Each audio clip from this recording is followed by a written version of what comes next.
Okay, so yesterday we had a lesson on how to test out our thesis. If you recall yesterday from the mini lesson, we generated some possible thesis statements and we asked ourselves, can we support this thesis with evidence from across the text? Because we want to remember that we don't just focus on one small part of a story, Lorenzo. We don't just focus on one small part of the story, but we want to look across the story from beginning to end and make sure that we're not just picking one thing that happened in the story to base our thesis on, but we're basing our thesis on several things that kept happening throughout the story. Okay, today what I wanted to do is I wanted to read to you a sample literary essay on this very subject of Fox, our read aloud. And then what we're going to do is we'll do another reading of the story so that you can gather some evidence. I did go in and put some copies in of a copy of the text for you to be able to use when you're writing your essay, and I should be able to give those to you later today. All right, so let's take a look at the sample.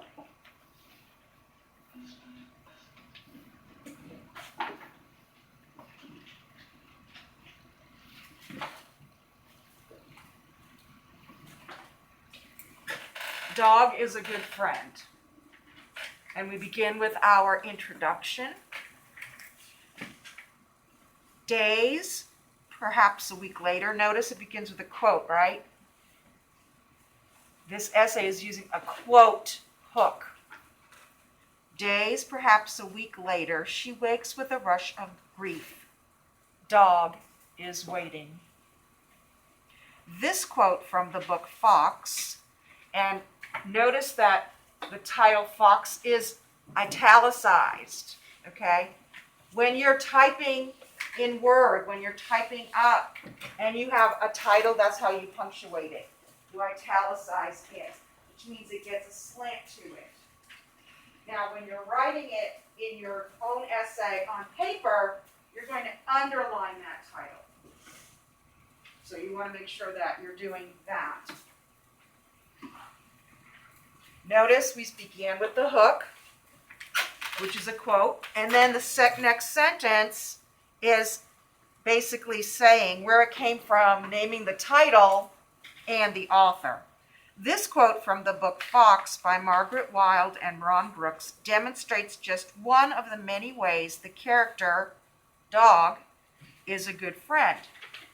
Dog is a good friend because he is caring.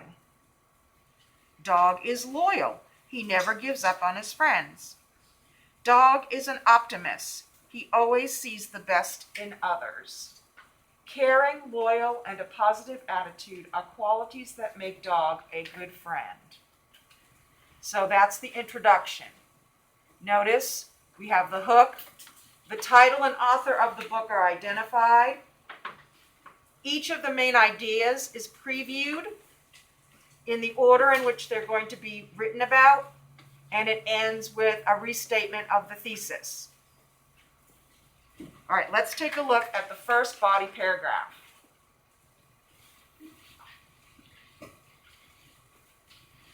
We begin with a transitional phrase and the first main idea, sentence. To begin, Dog is a good friend because he is caring. For example, so another transitional phrase to introduce evidence. For example, Dog cares for Magpie when she is hurt during the fire. At the beginning of the book, he holds Magpie in his mouth, and his mouth is described as gentle. Dogs' mouths contain sharp teeth that are normally used to rip birds apart. So notice this is the writer's own thinking, trying to explain what this quote is saying, trying to explain what their evidence means and how it relates to the caring. But instead, Dog uses his gentle mouth to carry Magpie to safety. This shows, and remember those elaboration prompts that we did the other day? This shows he is caring, not hurtful. Dog also cares for her emotions. When Magpie says, "I will never fly," notice that's in quotes, Dog tries to cheer her up by saying, "Life is still good." In addition, Dog also cares for the character Fox by inviting him to stay with them. He offers food, shelter, and companionship. Okay, so 3 places that this author saw that Dog demonstrated that he was a caring person. And then we end, and remember this last sentence in the body paragraph is supposed to contain the language from both the main idea and the thesis statement. So, Dog is a good friend. Okay, that's the thesis. Dog is a good friend because he cares for others. So you're showing how the connection is. This is an example. This is the support for the thesis. Okay, I'm going to stop here for a moment because I don't have your attention. If you have a pencil in your hand, you need to be taking notes. You don't need to be finishing your plan. And see, this is what's happening. For those of you who didn't finish your plan yesterday, you're sitting there finishing your plan and you're missing this lesson.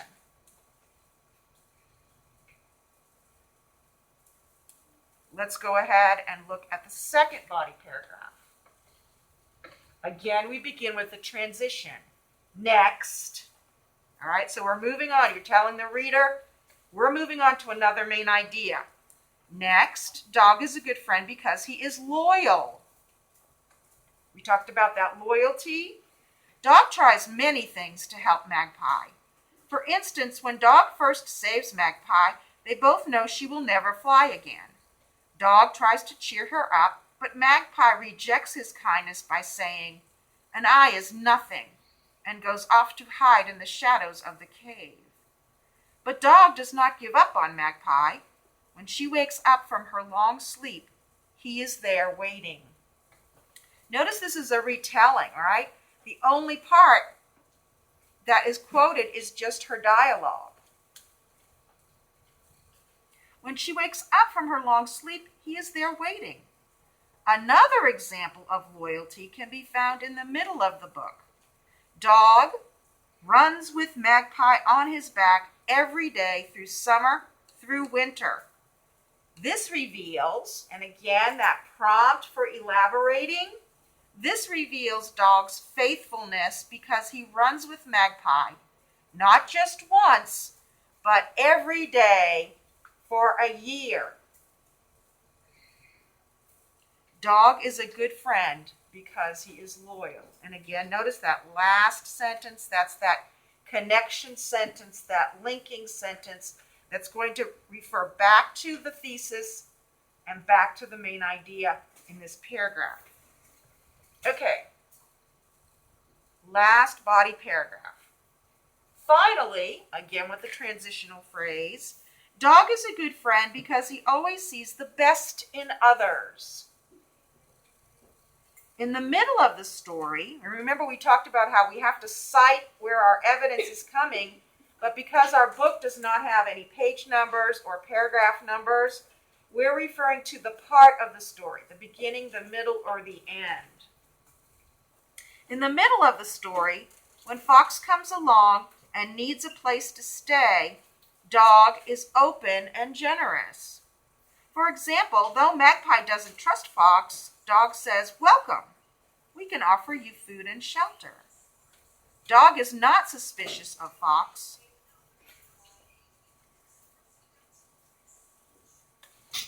but tries to see him in a positive light. Another example, so notice all these transitions every time a new example is. When you go to write your body paragraph, make sure you're using that chart about transitional phrases and make sure you're pulling your transitions from the right row. So there's a row on that chart that says transitional phrases to use when you are introducing new evidence.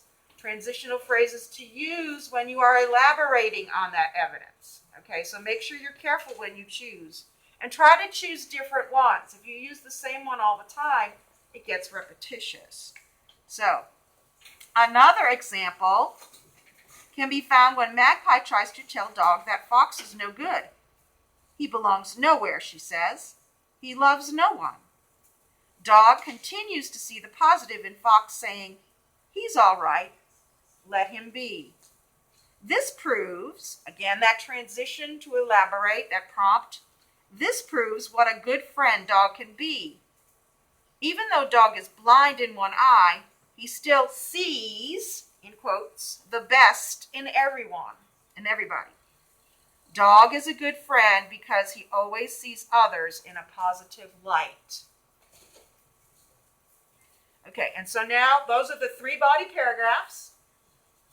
Notice the structure, beginning with a transitional phrase and main idea sentence, introducing evidence, and after each piece of evidence is introduced, elaborating on that evidence so that the reader understands. Roman, if you could put your eyes up here. So that the reader understands why you chose that evidence, how that evidence supports your main idea. That's why you elaborate. Elaboration is your own thinking, how you feel that connects. How does this evidence prove your main idea, your main point? Okay, so now we're going to get to the conclusion. All right, and remember that there is a separate part on that chart for you to show conclusions.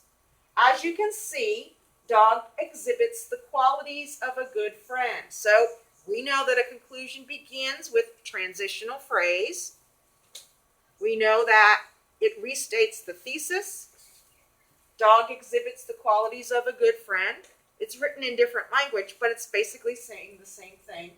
Dog cares for others, helping them heal and providing them with food and shelter. He is loyal, standing by his friends even when they reject his kindness. Dog has a positive attitude, seeing the best in people. And then we end with our call to action. Remember, we're giving the reader something to think about or something to do. What qualities do you look for in a friend? Okay?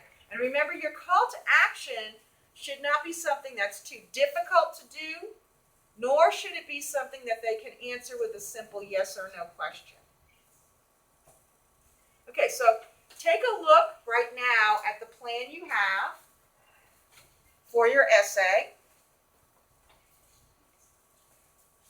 And I'm going to do another reading of the book, and today your lens is going to be on trying to identify the evidence that you are going to be using to support your main ideas. So listen with a lens for that so that you can jot down your evidence.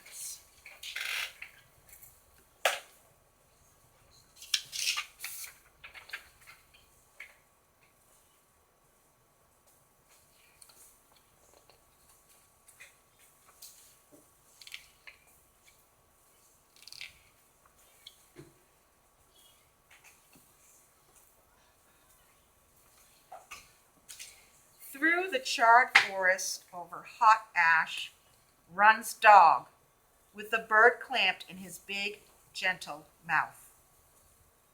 He takes her to his cave above the river, and there he tries to tend her burnt wing.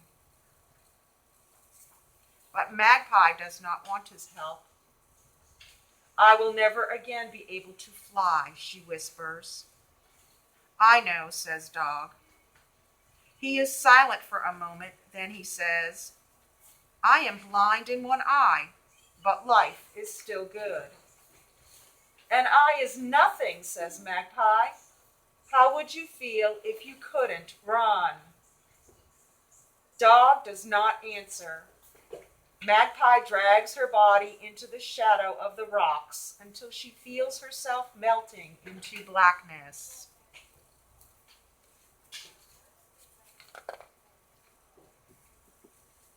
Days, perhaps a week later, she wakes with a rush of grief. Dog is waiting. He persuades her to go with him to the riverbank. I'm going to stop here for a second, making sure that you understand your task today is to look for evidence and jot down. Don't listen to this like it is a read aloud or a bedtime story. You have to be actively listening and jotting down. Hop on my back, he says. Look into the water and tell me what you see. Sighing, Magpie does as he asks. Reflected in the water are clouds and sky and trees and something else. I see a strange new creature, she says. That is us, says Dog.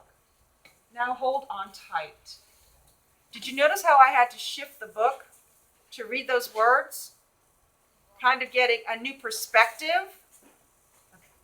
Knowing that this was done intentionally, you might ask yourself, what might that have to do with the theme of the story? That we have to shift the book to get a new perspective in order to read the words. With Magpie clinging to his back, he races through the scrub, past the stringy barks, past the clumps of yellow box trees, and into blueness. He runs so swiftly, it is almost as if he were flying. Magpie feels the wind streaming through her feathers, and she rejoices. Fly, dog, fly. I will be your missing eye, and you will be my wings. And so, Dog runs with Magpie on his back every day, through summer, through winter.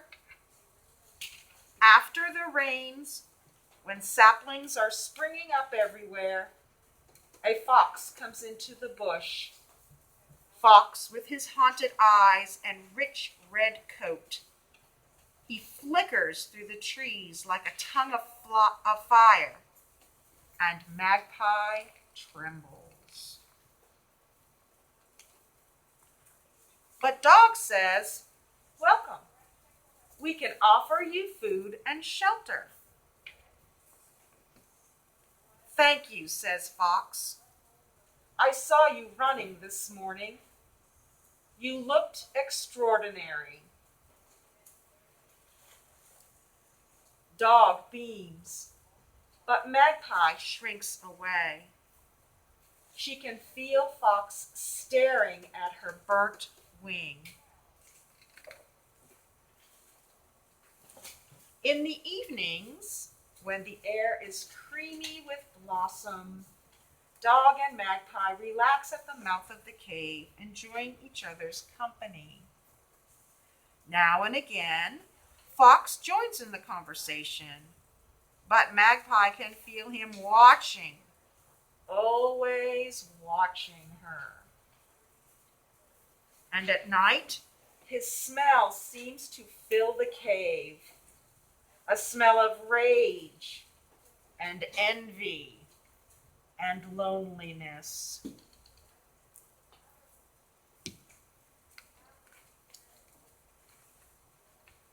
Magpie tries to warn Dog about Fox.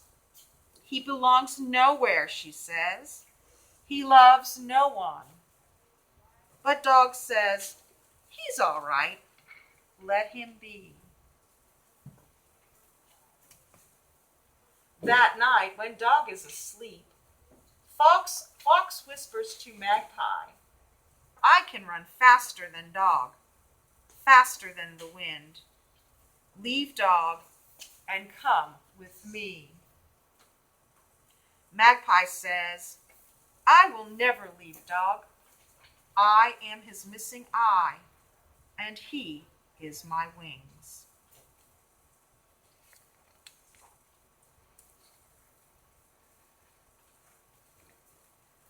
Fox says no more that night. But the next day, when Dog is at the river, he whispers to Magpie, "Do you remember what it is like to fly? Truly fly?" And I'm going to pause here for a second just to make sure you're on task.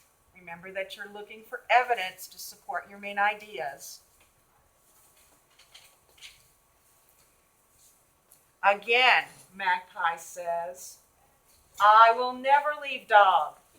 I am his missing eye, and he is my wings." But later that day, as Dog runs through the scrub with Magpie on his back, she thinks, "This is nothing like flying. Nothing." And when at dawn Fox whispers to her for the third time, she whispers back, "I am ready." While Dog sleeps, Magpie and Fox streak past coolabah trees, rip through long grass, pelt over rocks. Fox runs so fast that his feet scarcely touch the ground, and Magpie exults. "At last I am flying, really flying."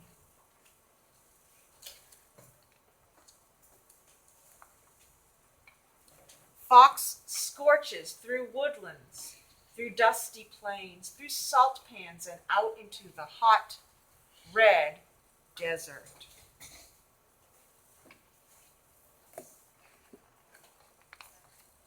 He stops, scarcely panting. There is silence between them. Neither moves, neither speaks. Then Fox shakes Magpie off his back as he would a flea and pads away.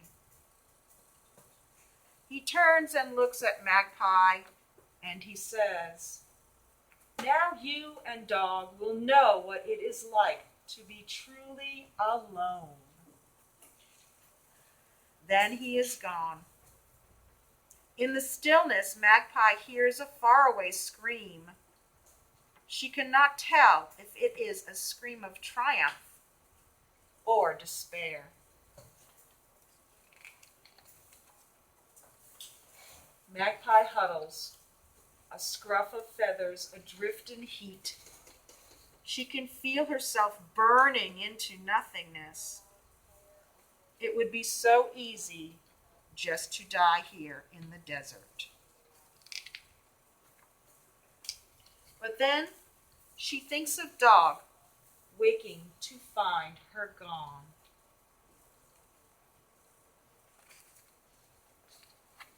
Slowly, jiggity hop, she begins the long journey home.